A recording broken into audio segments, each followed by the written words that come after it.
So in case you're all wondering, this is the Pypes, the old style Pypes Violator muffler, the old design.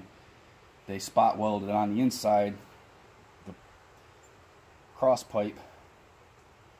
Well, when it flexes and stuff, it breaks those welds, and you get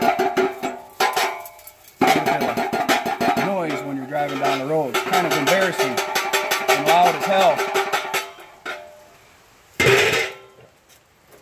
New design caps it and captures the pipe on the outside to the inside pipe, and it's fully welded, not spot welded, so it'll never come apart.